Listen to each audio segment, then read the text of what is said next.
জুলাই ৩ তারিখে আমি ফেসবুকের প্রোফাইল পিক লাল করে দিয়েছিলাম। জুলাই ৪ তারিখে আমি আমার ফ্যামিলি নিয়ে রাজপথে ছিলাম।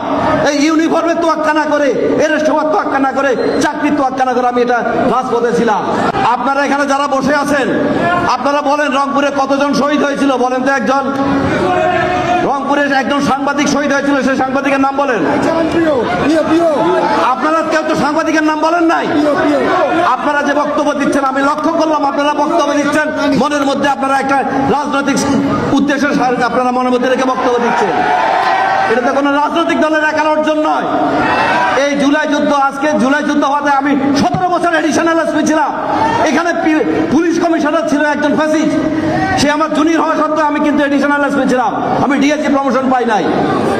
আমার ফেসবুকে ঢুকলে আপনারা দেখবেন জুলাই ৩ তারিখে আমি ফেসবুকের প্রোফাইল পিক লাল করে দিয়েছিলাম। জুলাই ৪ তারিখে আমি আমার ফ্যামিলি নিয়ে রাজপথে ছিলাম।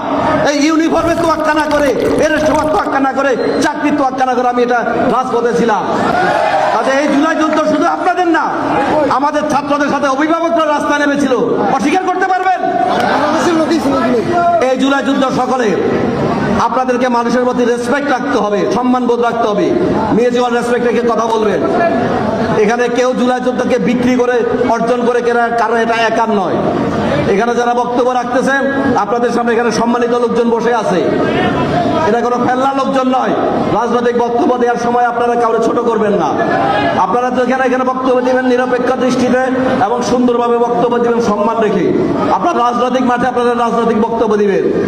এখানে কোনো রাজনৈতিক বক্তব্য কাউকে ছোট করে, কারো অসম্মান করে বক্তব্য দিবেন না।